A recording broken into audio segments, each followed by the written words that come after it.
함께 찬송가 200장 우리 찬송하시도록 하겠습니다. 찬송가 200장입니다. 달고면 그 말씀 생명의 말씀은 귀한 그 말씀 진실로 생명의 말씀이 나의 길과 믿음 밝히 보여주니 아름답고 귀한 말씀 생명샘이로다. 아름답고 귀한 말씀 생명샘이로다. 귀한 주님의 말씀은 내 노래 되도다. 모든 사람을 살리는 생명의 말씀을 값도 없이 받아 생명길을 가니 아름답고 귀한 말씀 생명샘이로다.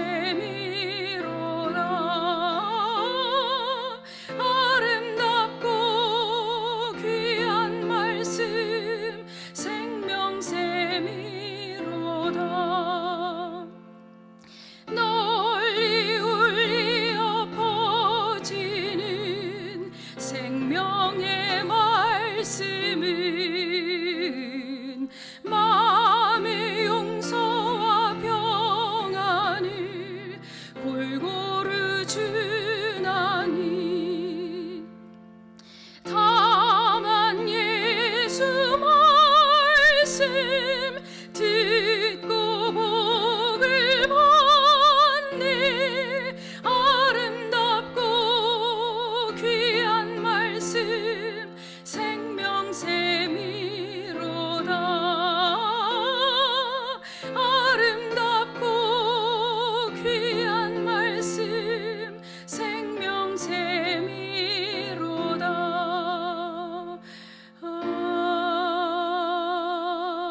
아멘.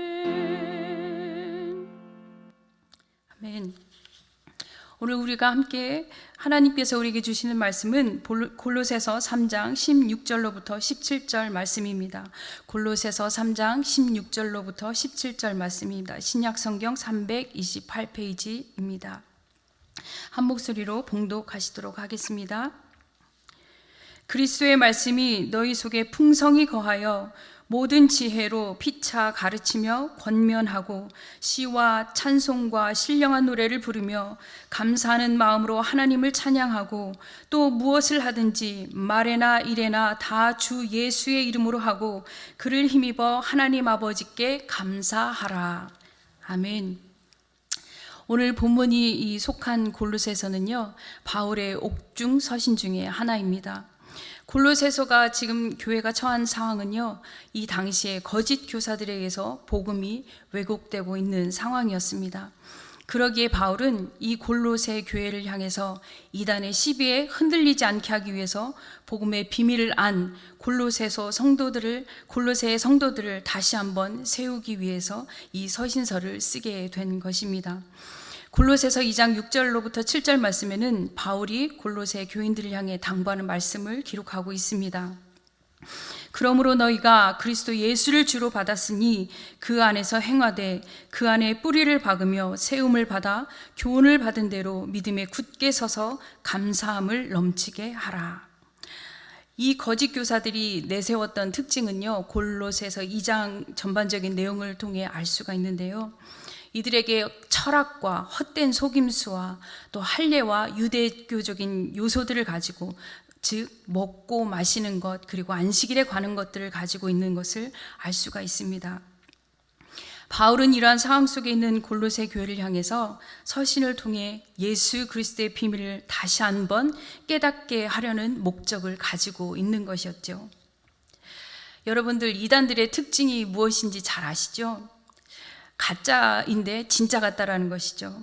그래서 이 이단들은요, 말씀을 잘 아는 것처럼 다가오기는 하지만 그들 자신의 목적을 위해서 말씀을 왜곡시키고 연구하여서 그것을 성경을 마치 다 아는 것처럼 그렇게 다가오고 있는 것입니다. 제 기억에 어렸을 적에 그 여호와의 증인들이 참 집집마다 방문을 하면서 많이 다녔던 것이 생각이 납니다. 제가 아마 고등학교 때였던 것 같은데요. 이 여호와의 증인들과 이야기를 하기 시작했어요. 그때는 저에게 있었던 어떤 열정이 있었는지 모르겠지만, 그런데 제가 느낄 수 있었던 것은 이들은 꼬리에 꼬리를 물고 말씀을 계속 꼬리에 꼬리를 물고 다가오는데요, 결국에는 그들이 원하는 목적으로 저를 끌고 간다라는 것을 알게 되었습니다. 또 비단 여호와 증인뿐만 아니죠. 또 우리가 지금 현재 잘 알고 있는 신천지도 보면 말씀의 왜곡됨을 가지고 많은 사람들을 혼란 속에 빠뜨리게 하고 있는 것을 알 수 있습니다. 또한 이들이 한번 빠지면요, 그곳에서 잘 헤어나오지 못하도록 이들을 아주 세뇌를 시킨다라는 것입니다. 자, 그렇다면요, 이런 미혹됨 속에서 어떻게 우리는 이것을 분별하고 서야 하는지가 중요한 것 아니겠습니까? 바울은 그래서 이렇게 권면하고 있는 것입니다. 오늘 말씀대로 첫 번째로 오늘 본문 말씀 16절 상반절에 나와 있습니다. 그리스도의 말씀이 너희 속에 거하여 라고 말씀하고 있죠. 이 말씀을 원문대로 직역해서 읽어본다면요, 너희 속에 그리스도의 말씀이 풍성히 거하여라 라는 이러한 현재 명령형을 사용하여 이야기하고 있는 것을 알 수 있습니다. 또 이것을 새 번역본으로 읽어보니까요, 그리스도의 말씀이 여러분 가운데 풍성히 살아있게 하십시오 라고 이렇게 명령하고 있는 것을 볼 수 있습니다. 살아있다라는 것은 말씀이 곧 생명이라는 것입니다. 말씀이 육신이 되어 오신 예수 그리스도가 우리 안에 생명력 있게 하라고 명령하는 것입니다. 우리가 잘 아는 에스겔서 37장을 보게 되면 마른 뼈들의 환상을 이야기하고 있는 것을 우리가 알 수 있습니다. 그 골짜기 지면에 뼈가 심이 많고 아주 말랐더라 라고 이렇게 기록되어 있습니다. 하나님께서는 에스겔 선지자에게 이렇게 묻죠. 너가 말씀으로 대언할 때 이 뼈들이 살아날 수 있겠느냐라고 묻습니다. 그랬을 때 에스겔 선지자는 그것에 순종함으로 말미암아 마른 뼈들에게 하나님의 말씀을 대언하여 선포하죠. 그랬을 때 생기를 불어넣었을 때 이 마른 뼈들이, 그 심이 많은 뼈들이 살아나는 것을 볼 수 있는 것입니다. 그렇기에 말씀에는 생명력이 있다라는 것이죠. 우리의 곤고한 심령을 살아나게 합니다. 죽었던 것들이 살아나는 생명력의 말씀이 우리 안에 거할 때에 우리의 죽어져가는 것들이 날마다 우리 안에 새롭게 살아나리라 믿습니다. 또한 말씀이요, 우리 안에 거할 때 우리는 명철하게 되고 또 그 말씀이 바른 길로 우리를 인도해 줍니다. 시편 기자는 119편 104절과 105절에 이렇게 고백하고 있습니다. 주의 법도들로 말미암아 내가 명철하게 되었으므로 모든 거짓 행위를 미워하나이다. 주의 말씀은 내 발의 등이요 내 길의 빛이니이다. 이 시편 기자의 고백에서 볼 수 있듯이 주의 말씀이 우리 안에 거할 때에 명철하게 된다고 하죠. 그리고 거짓 행위를 미워할 수 있는 분별력이 생기게 된다고 고백하고 있습니다. 또 잠언의 기자도 이렇게 고백합니다. 2장 11절과 12절의 말씀인데요. 명철이 너를 보호하여 악한 자의 길과 패역을 말하는 자에게서 건져내리라 라고 고백하고 있습니다. 바울은 그렇게 해요. 골로새 성도들 가운데 말씀이 풍성하게 살아있도록 하기를 권면하고 당부하였던 것입니다. 또한 그 말씀은요, 시편 기자의 고백처럼요, 어두움을 비추는 등이 됩니다. 캄캄한 가운데 어느 길로 가야 할지 알지 못하는 그때에 우리 인생의 길에서 어느 곳을 향해 가야 할지 알지 못하고 분별하지 못하고 방황할 때에 말씀이 거할 때에 우리 안에 거할 때에 나의 발을 비추는 등이 되어주고 그 말씀의 등을 들고 비출 때에 내 가는 길을 비춰준다라는 것이죠.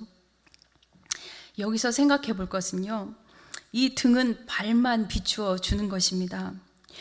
멀리 환하게 멀리 있는 것을 바라볼 수 있도록 비춰주는 등이 아니라는 것이죠. 한 걸음 한 걸음을 걸을 수 있도록 그 정도만 걸을 수 있을 정도의 등을 든다라는 것은요, 오직 한 걸음 한 걸음을 인도하시는 주님만 의지하며 가야 한다라는 것을 이야기하고 있는 것입니다. 그러기에 그 말씀의 등불을 우리는 날마다 들어야지만 걸어갈 수 있다라는 것입니다. 사랑하는 성도 여러분, 여러분의 삶에 이 말씀이 풍성하게 거하도록 하고 계십니까? 아니면 어떻게 이 말씀이 풍성하게 거하도록 하기 위하여서 노력하고 계십니까? 시간을 정해서 성경을 읽기도 하시겠죠. 또 중요한 것은 매일매일 말씀을 통해 묵상하시기를 권면해 드립니다. 또한 말씀을 듣기 위해서 예배의 자리를 늘 사모하셔야 한다는 것입니다. 우리 안에 이것이 회복될 때에 우리의 입술에는 지혜가 있게 되고 서로를 가르치며 권면하는 자리에 설 수 있게 되는 것입니다. 나의 인생을 토대로 하는 내 말이 아니라 주님의 생각과 뜻을 따라 권면하고 가르치는 것 말입니다. 그리고 시와 찬송으로 하나님을 찬양할 수 있게 됩니다. 내 마음에 예수님으로부터 오는 기쁨이 있을 때에 우리는 자연스럽게 흥얼거리며 찬송하지 않겠습니까? 이것이 삶의 예배입니다. 있는 자리에서 주님을 예배하는 것이죠. 그렇기 때문에 우리 가운데는 흥얼거리는 이 노래가 하나님을 향한 감사의 찬송이 흘러넘치는 저와 여러분들의 삶이 되기를 간절히 소원합니다. 두 번째로는요, 골로새 성도들에게 부탁하는 바울의 말씀은 모든 일을 주 예수의 이름으로 하라는 것입니다. 성경 속의 인물들 이름에는 다 뜻이 있죠. 이름은 그 이름이 지어졌을 때 그 사람의 상태나 그 상황의 환경이나 특징들을 강조하기 위해서 이름을 짓기도 하였는데요. 우리가 잘 아는 아브라함은요, 그 이전의 이름이 아브람이었습니다. 이 뜻은 큰 압이라는 뜻이었는데요, 결국 아브라함으로 바뀌면서 열국의 압이라고 바뀌게 되죠. 또 이름이 바뀐 우리 야곱도 있죠. 야곱은 이스라엘로 바뀌게 되는데요, 그 이름의 뜻이 속이는 자에서 이스라엘 하나님과 겨루어 이긴 자라고 이렇게 이름이 바뀌게 됩니다. 또 다윗에 대해서는 사랑을 받는 자, 하나님 마음에 합한 자라는 뜻이 있고요. 또 우리가 잘 아는 베드로는 반석이라는 뜻이 있습니다. 이렇게 등등 이 이름에는 사람의 중요성과 그 사람의 특징을 나타내고 있는 것을 우리가 알 수 있습니다. 그렇다고 한다면 예수의 이름의 뜻은 무엇일까요? 여호와는 구원이시다라는 뜻을 가지고 있습니다. 온 인류를 구원하기 위하여서 오신 예수 그리스도의 이름인 것이죠.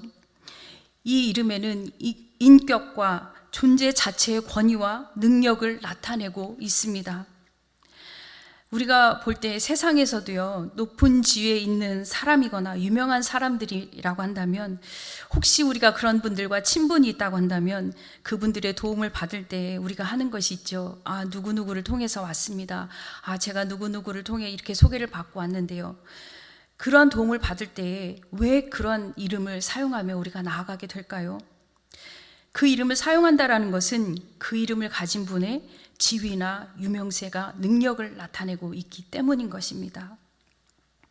그렇다고 한다면 예수의 이름에는 큰 능력이 있습니다. 우리가 기도를 마치면서 예수님의 이름으로 기도하죠. 그리고 우리의 기도를 하나님께 전달하기 위해서는 예수 그리스도의 이름으로만 할 수가 있습니다. 또한 악한 사단의 괴계를 막아설 때에도 예수의 능력의 이름으로 우리가 막아서게 됩니다. 또 예수의 이름으로 귀신도 쫓습니다. 또 예수의 이름으로 새 방언도 말하게 됩니다. 이 비밀의 이름을 우리에게 알게 하셨고 그 이름을 부를 수 있는 권세를 우리에게 주셨다는 것이죠. 이 귀한 특권을 우리의 삶 속에 누리며 살아가야 되지 않겠습니까? 바울은 골로새 교인들에게 무엇을 하든지 말에나 일에나 다 주 예수의 이름으로 하라고 당부하고 있습니다. 이 뜻은 말이든 행동이든 무엇을 하든지 삶의 모든 것에서, 즉 그리스도가 주인된 삶, 그리스도가 중심이 된 삶을 살라고 하는 것입니다. 말씀으로 생명력을 더한 사람들이라면 예수의 이름으로 새 사람이 되고 그 이름으로 모든 것의 주권자이신 예수 그리스도를 드러내는 삶을 살아야 하는 것이죠. 요한복음 14장 14절에서는 예수님께서 이렇게 말씀하고 계십니다. 내 이름으로 무엇이든지 내게 구하면 내가 시행하리라. 또 16장 24절에서는요, 지금까지는 너희가 내 이름으로 아무것도 구하지 아니하였으나 구하라. 그리하면 받으리니 너희 기쁨이 충만하리라. 예수의 이름으로 구하라는 것이죠. 그럴 때 예수님께서 시행하시고 기쁨을 우리 안에 충만케 하신다고 약속하시는 것입니다. 사랑하는 여러분, 여러분의 삶 속에 예수 그 귀한 이름, 비밀의 이름을 간직한 자로 그것을 드러내는 삶을 사시기를 기도합니다. 또한 약속의 말씀을 우리에게 성취하실 것을 기대하고 또 기억하면서 예수의 이름으로 우리의 삶 속에서 병든 자나 고난당하는 자나 세상과 단절된 자나 고립된 자들의 아픔을 끌어안고 기도하는 저와 여러분들의 삶이 되시기를 기도합니다. 더 나아가서는 하나님이 창조하신 모든 열방들을 향해서 믿음의 눈으로 무너진 곳을 바라보며 예수의 마음으로 그 무너진 곳을 향하여 수축하며 기도하는 중보 기도자의 삶을 사시기를 소망합니다. 말씀을 맺습니다. 세상이 혼탁하고 어둡고 미혹하는 것이 참 많은 시대입니다.